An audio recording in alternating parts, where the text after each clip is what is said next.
Boa noite. Boa noite. Governo federal lança plano que permite redução de jornada de trabalho e salário a fim de conter onda de demissões. Após críticas do PSDB, Dilma convoca ministros para reuniões. Michel Temer diz que não há crise e que governo tem apoio no Congresso. Papa leva multidão às ruas do Equador. Pontífice está em viagem pela América do Sul.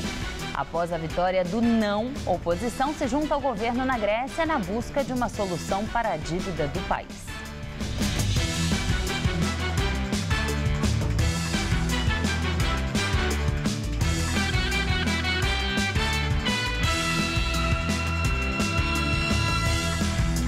O mercado de calçados vê na exportação a chance de sair da crise. É nisso que apostam os participantes da Francal, a Feira Internacional da Moda e Calçados e Acessórios. De acordo com a Associação das Indústrias do Setor, até agora, 2015 registrou queda de 12% nas vendas. Que livro para colorir que nada! Essas duas agora só querem saber de pintar o próprio sapato. Cada um desenha de um jeito, tem o seu toque, né? Então eu acho que cada um vai fazer a tua criatividade. A abertura do evento contou com a participação do governador do estado, Geraldo Alckmin. Reduzir carga tributária, crédito, fortalecer exportação, tecnologia, design, capacitação profissional. Então, esse é o nosso desafio. Tem tecnologia que chegou para ajudar os pais. Esse aplicativo aqui, por exemplo, ele está vermelhinho, significa que o meu filho se afastou de mim, no caso o Gustavo. Ele funciona assim, tem um chip que tem dentro do tênis do meu filho. E aí, o aplicativo capta onde é que está esse chip. E olha só, já está se aproximando. É só a gente ir seguindo o aplicativo, no caso, o Gustavo, para encontrar. Está amarelinho, vai para o verde. E não é que a gente encontrou mesmo o Gustavo ali, ó. Tudo isso com a ajuda desse aplicativo aqui. A tecnologia funciona tanto para Android quanto para iOS. Não é uma tecnologia baseada na internet, né? Ele funciona independente de sinal de internet, porque é via Bluetooth. Então, ele direciona por proximidade. Essas inovações vêm em boa hora. É que o setor de calçados está mal em 2015. Com queda de 12,2% nos 5 primeiros meses do ano e retração de 7,5% nas vendas do primeiro semestre. Mas a expectativa é que a feira reaqueça as vendas e volte a pintar o cenário de verde. Estamos trazendo 207 importadores, subsidiando a permanência deles aqui em São Paulo, de 30 países. Nós sempre fomos exportadores de calçados. Já chegamos a exportar quase 2 bilhões de dólares, porque o produto produzido no Brasil tem qualidade, tem design e cai no gosto dos importadores. A Francal acontece no pavilhão de exposições do AMB até quinta-feira. A entrada é gratuita, mas a feira é apenas para profissionais do setor e convidados. Outro setor que vem sofrendo com as baixas na economia é o automotivo. Dados divulgados pela ANFAVEA, a Associação Nacional dos Fabricantes de Veículos Automotores, mostram que a produção no primeiro semestre deste ano foi a menor para o período desde 2006. A produção de veículos no Brasil recuou 18,5% em comparação com o primeiro semestre do ano passado. Esse resultado acompanha a queda nas vendas de automóveis no mercado brasileiro. Segundo a FenaBrave, a Federação dos Concessionários, as vendas caíram 20,7% nos primeiros 6 meses deste ano. Os empregos no setor também estão sendo afetados pela crise. Atualmente, 136.900 pessoas trabalham na indústria automotiva, 14.500 funcionários a menos do que no primeiro semestre de 2014. Nós temos 36.900 empregados não trabalhando, seja em função de férias individuais, em função de férias coletivas, layoff, licença remunerada. Esse número significa 27% da força de trabalho das montadoras. Esse número claramente demonstra o esforço que o setor automotivo está desenvolvendo na manutenção e na proteção do nível de emprego. E a fim de conter a onda de demissões em alguns setores, o governo federal lança plano no qual se propõe a pagar uma parte do salário de quem tiver a jornada de trabalho reduzida. Agora que a economia está passando por uma fase de reequilíbrio, está havendo uma redução temporária no nível de atividade, nós estamos adotando esse programa que já foi bastante estudado e, diga-se de passagem, é adotado em várias economias desenvolvidas no mundo para proteger o emprego, para proteger o vínculo empregatício. Nós esperamos que esse programa atenda a vários setores que estão fazendo um ajuste temporário no seu nível de atividade, mas confiam na recuperação da economia brasileira e para atravessar essa fase maior de dificuldade, você pode então manter os trabalhadores ainda com seu vínculo empregativo com uma redução de jornada menor.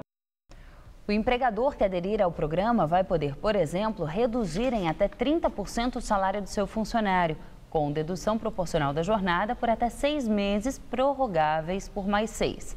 Durante esse tempo, o governo vai complementar em até 50% do valor descontado do trabalhador. A medida ainda precisa ser aprovada pelo Congresso.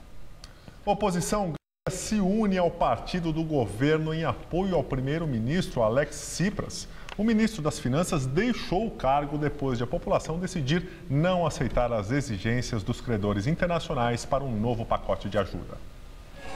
Os eleitores comemoraram a vitória do não no referendo. A rejeição às condições dos credores internacionais teve mais de 61% dos votos. Depois do resultado das urnas, o ministro das Finanças, Yanush Varoufakis, renunciou, segundo ele, para facilitar a negociação. Ministros da zona do euro não gostam da atitude informal de Varoufakis nas negociações, além de suas declarações agressivas, como chamar os credores de terroristas. O novo ministro das Finanças é Euclide Tsakalotos. Ele é um economista acadêmico, chefe das negociações e chegou a substituir Varoufakis em alguns encontros. O Eurogrupo informou que espera novas propostas amanhã.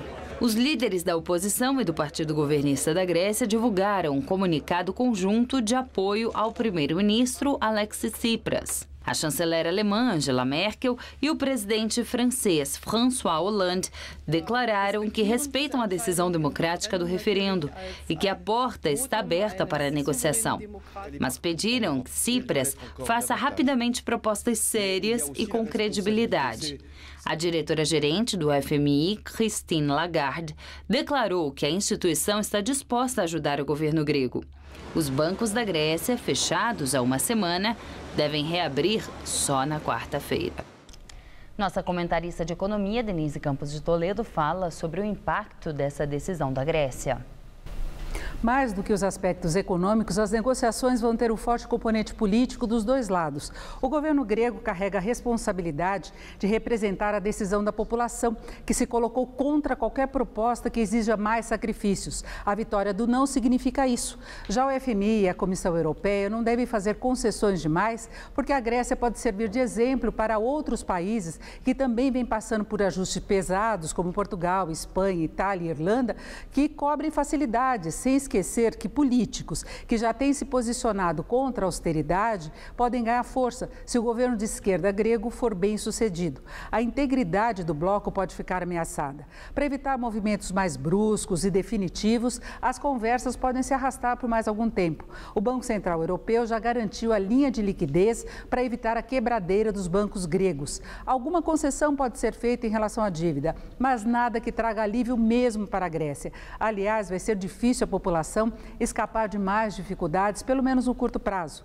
Ou fica mais ou menos como está, até que a economia grega promova algum ajuste mais sério, ou o país sai do bloco, que é a probabilidade maior na visão das agências de classificação de risco. A Grécia voltaria a emitir a própria moeda, talvez com a volta do dracma, para bancar despesas, estimular o comércio externo, mas com efeitos negativos, como inflação, escassez de crédito externo e outras restrições por parte do bloco europeu, sendo que muito dinheiro já deixou a Grécia. França e Alemanha cuidariam da estabilidade da zona do euro, dando uma atenção especial às economias mais frágeis para evitar efeitos mais sérios e desestimular qualquer inspiração. É um jogo que pode definir os rumos não só da Grécia, mas do bloco europeu. Eu volto na quinta. Até lá. Na convenção do PSDB ontem em Brasília, o senador Aécio Neves foi reconduzido à presidência do partido por mais 2 anos. Durante o encontro, ele responsabilizou o governo pelo que chamou de grave crise política e econômica. O que existe hoje é uma ausência de governo.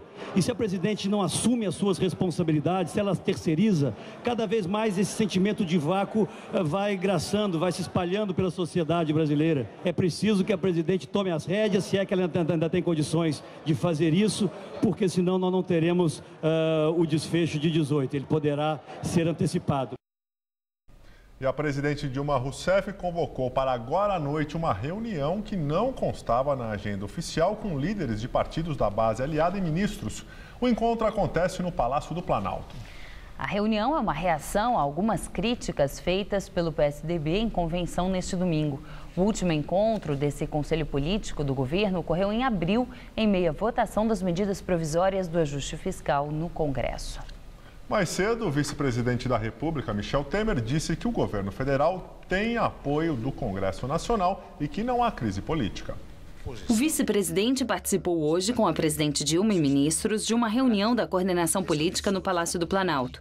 Temer deu as declarações após ser questionado sobre sua avaliação em relação ao aumento no Congresso Nacional da movimentação em torno da possibilidade de a presidente Dilma não conseguir concluir o segundo mandato. Nós não temos, vamos dizer assim, crise política, não é? Porque a crise política significaria o fato do governo não ter apoio no Congresso Nacional. E pelas minhas palavras inaugurais, vocês percebem que nós temos tido apoio do Congresso Nacional. Temer rebateu a afirmação do presidente do PSDB, senador Aécio Neves, que disse que o governo da presidente Dilma pode chegar ao fim, talvez mais breve do que imaginam.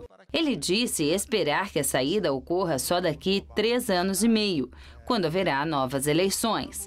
O vice-presidente também comentou a afirmação do presidente da Câmara, Eduardo Cunha, do PMDB, de que Temer é sabotado e tem de deixar a articulação política. A ideia da sabotagem está descartada. É claro que há opiniões no sentido de que podem tentar atrapalhar o nosso trabalho. Não creio nisso. Direto de Brasília, Josias de Souza fala sobre a crise no governo Dilma. É bom você ir se acostumando. Nas próximas semanas você vai tropeçar em notícias sobre a hipótese de interrupção do mandato de Dilma Rousseff antes de 2018. Isso ocorre por 3 razões. A primeira delas, mais importante, é que Dilma, sitiada por crises que o PT, Lula e ela própria ajudaram a criar, tornou-se uma presidente fraca, muito fraca. A segunda razão é que os aliados de Dilma, sobretudo o PMDB, começaram a fazer uma conta do tipo custo-benefício. E esses aliados concluíram que os benefícios que o governo hoje é capaz de oferecer não compensam os custos da manutenção do apoio a uma presidente da República que o seu próprio criador diz estar no volume morto. A terceira razão é que a oposição enxergou nesta conjuntura adversa uma oportunidade a ser aproveitada. Neste domingo, o PSDB realizou aqui em Brasília a sua convenção nacional. O objetivo central da convenção era reeleger Aécio Neves para a presidência do partido. Mas o tema central dos discursos dos principais líderes durante a convenção foi a interrupção do mandato de Dilma Rousseff.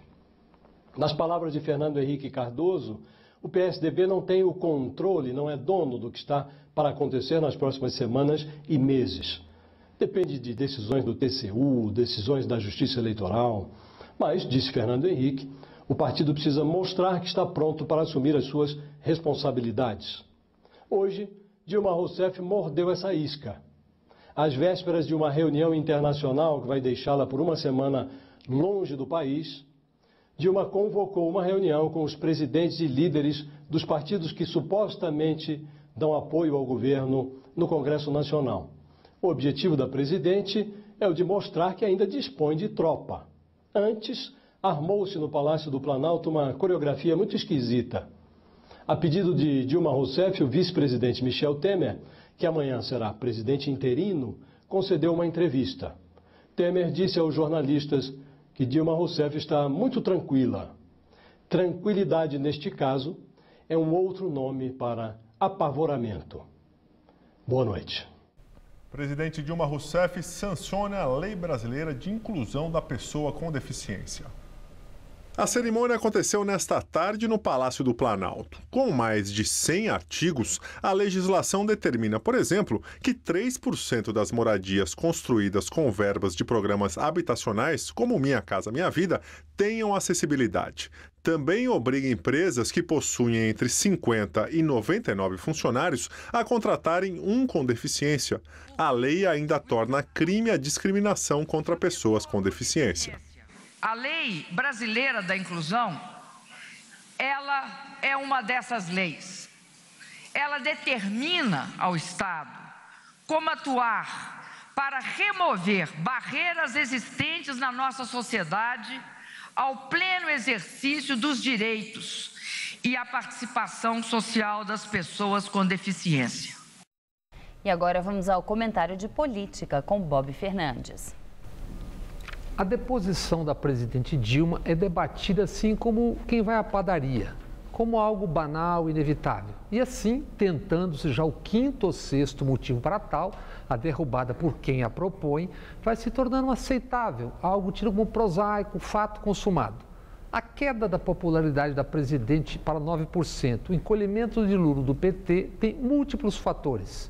De erros e incompetências do governo, a ilusão de que poderiam vir a ser sócios de um clube fechadíssimo, ao qual tudo é permitido. Por aqui, corrupção é algo que historicamente se investiga ou se faz de conta não existir. Depende do freguês e do alvo. Por isso, hoje, se assiste a partidos e tipos com corrupção no DNA, pontificando sobre a corrupção do alheio.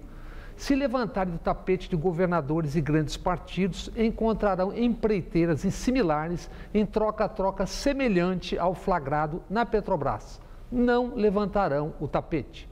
Estimado em 19 bilhões, fraude de milionários via CARF, o Conselho da Receita, onde está a Operação Zelotes? Está enterrada por estrondoso silêncio. A campanha de Dilma ameaçou, adversários fariam um ajuste fiscal. Esse mesmo ajuste que seu governo tenta fazer. A isso se pode chamar de estelionato eleitoral ou de mentir. O trágico, além do visível, é que isso empresta oxigênio para fracassos anteriores. Permite que, de olho no futuro, se busque reescrever a história de maneira farsesca. Fernando Henrique diz que quando presidente chegou a perder a popularidade, mas não a credibilidade. Recorde-se, nas 4 eleições seguintes, quem tentou suceder Fernando Henrique pelo PSDB foi derrotado, mesmo sempre tendo contado sempre com suas vozes e porta-vozes. Para ser reeleito em 98, o governo FHC também mentiu. Prometia não mexer no real. Com o Brasil quebrado, a desvalorização do real veio 13 dias depois da posse, recordemos. Aquela mentira custou 41 bilhões de dólares que o Brasil correu para tomar emprestado do FMI. A mentira de agora e suas consequências podem custar o mandato de Dilma, o fim abrupto do projeto de poder do PT. Boa noite. Depois de um fim de semana úmido e gelado, a segunda-feira foi ensolarada, sem chuvas e bem menos fria do que os últimos dias aqui na capital paulista. Mas, segundo os meteorologistas, o tempo muda novamente a partir de amanhã e volta a chover. Mariana Armentano traz os detalhes da previsão.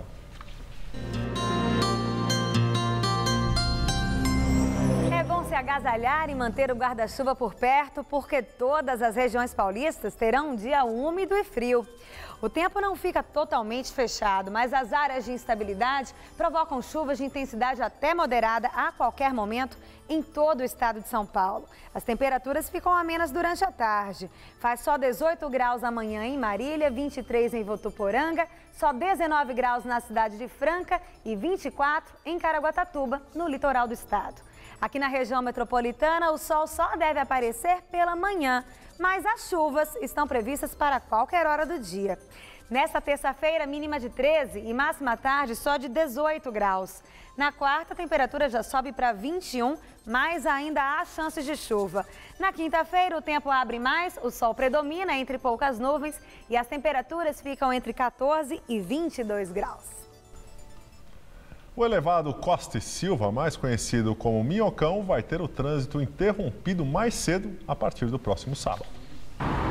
O horário definido para que o elevado Costa e Silva seja fechado para os carros aos sábados e já em definitivo a partir do próximo fim de semana é às 3 da tarde. Antes da decisão foram feitos 2 testes, um no dia 20 de junho, durante a virada cultural, e o outro no último sábado. E a constatação é de que não houve prejuízo para o trânsito. Segundo a CET, o congestionamento que se formou nas ruas de baixo está dentro dos padrões. A companhia diz que fez ajustes nos semáforos e vai proibir o estacionamento na Amaral Gurgel para que o trânsito flua melhor por lá.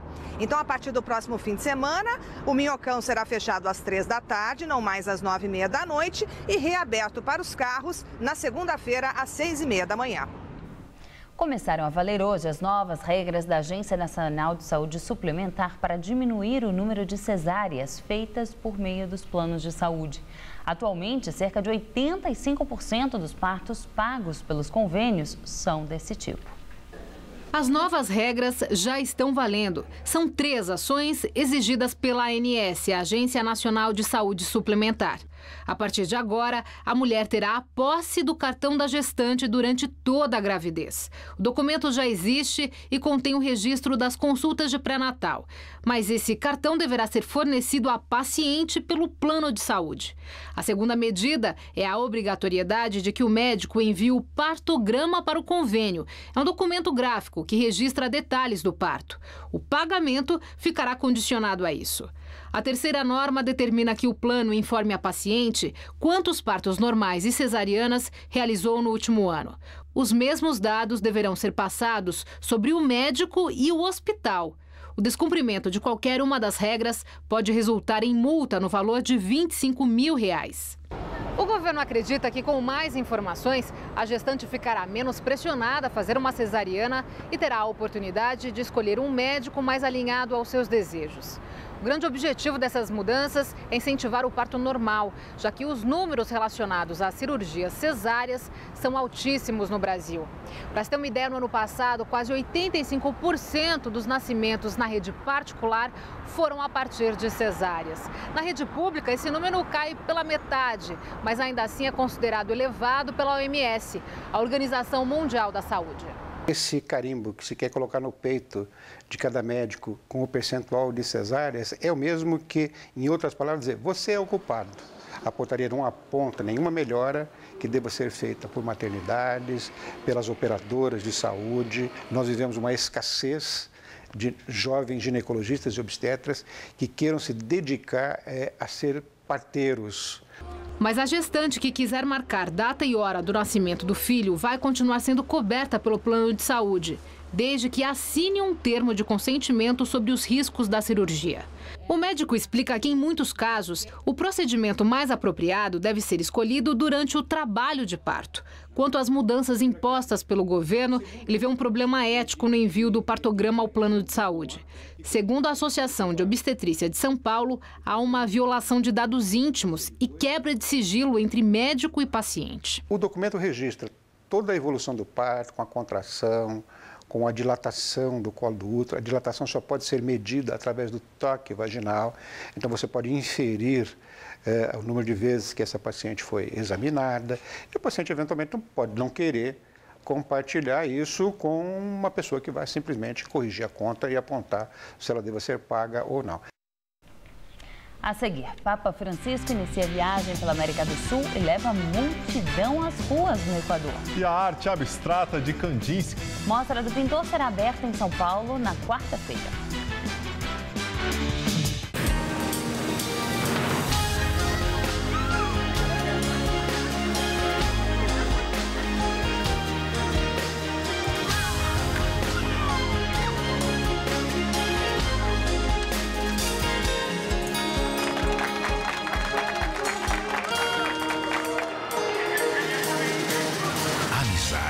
É BRA. Leve o espírito olímpico para a sua vida. Bradesco. Tudo de BRA para você. Se você quer estudar jornalismo, relações públicas, publicidade e propaganda ou rádio, TV e internet, a Faculdade Casper Liber é o seu lugar. Quer conhecer? Eu te levo. Aqui a gente aprende na sala de aula e também em laboratórios de rádio, fotografia, edição de imagens e estúdios de TV. Você também pode colaborar em revistas, sites, programas de TV e rádio laboratoriais. E tem oportunidade de estágio dentro da Fundação Casper Libero. São mais de 60 anos de tradição numa localização incrível. Faculdade Casper Libero, formando os melhores profissionais da comunicação. Quer saber mais? Acesse nosso site. No Todo Seu desta segunda. Eu bato um papo com Ciro Barcelos. Saudade. Tem gastronomia com Guilherme Tissé. Ainda converso com o presidente do Tribunal de Justiça de São Paulo, Renato Nalini. Todo Seu, nesta segunda, 10h30 da noite. Pode vir, estou aqui te esperando como sempre.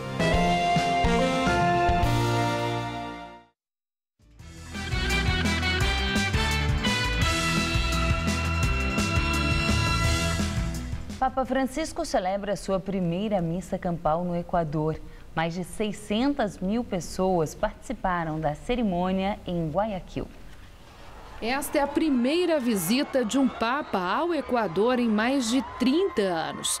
Francisco deixou a capital Quito e desembarcou em Guayaquil no segundo dia da viagem de 8 dias. Além do Equador, o Papa vai à Bolívia e ao Paraguai, países de maioria católica e os mais pobres do continente. Logo que chegou a Guayaquil, o Papa se reuniu com 2.000 convidados, incluindo enfermos e pessoas com deficiência. E depois foi ao Parque Las Samanes, onde mais de 600 mil pessoas acamparam à espera da primeira missa campal. São Paulo abre depois de amanhã a exposição Kandinsky, Tudo Começa num Ponto. A mostra conta a trajetória do artista russo precursor do abstracionismo. Cores fortes sem um contorno definido. Uma pintura que se desenvolve a partir de um único ponto. Telas que permitem diferentes interpretações. Quem tem familiaridade com a obra de Vassily Kandinsky reconhece muito bem essas características. Nosso objetivo foi apresentar um Kandinsky dentro do seu contexto e especificamente contar a história de como o artista foi se desenvolvendo desde que era um artista amador até se consolidar como o que é um dos mais grandes artistas do século XX. Tudo começa num ponto. Esse quadro aqui do Kandinsky deixa bem clara essa ideia que o artista levava para frente em tudo que ele fazia. Essa obra aqui se chama Dois Ovais e, apesar de ser claramente abstrata, traz algumas imagens aí que são da nossa realidade. Como, por exemplo, aqui a gente consegue imaginar um peixe, aqui alguns pescadores e aqui uma rede. Mas não são todas as telas que têm essas referências à realidade, não. Tanto que o título de muitos trabalhos é simplesmente improvisação. É que assim o admirador não se deixa influenciar e consegue tirar suas próprias interpretações das cores vivas e das figuras sem contorno. O famoso quadro no branco é um bom exemplo disso. Não é à toa que Kandinsky é conhecido por falar diretamente com a alma do observador. Para mim foi uma experiência muito legal de ter esse contato com Kandinsky, de ver a tendência abstracionismo dele. A exposição marca também a primeira vez que as pinturas de Kandinsky feitas em vidro saem da Rússia. E no final, o visitante pode participar inclusive de uma experiência em 3D e se sentir dentro de um quadro do artista. Impressiona muito, é uma coisa bem impactante. Já vou recomendar para todo mundo.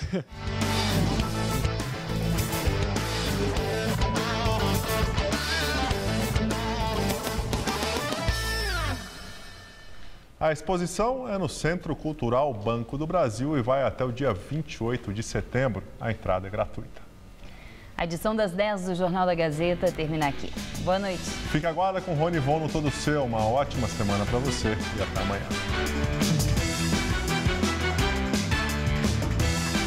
Na nova temporada de Cidade Ocupada, confira uma matéria sobre a Polícia Militar de São Paulo. Daqui a pouco, 11h30 da noite. Assista agora Todo Seu.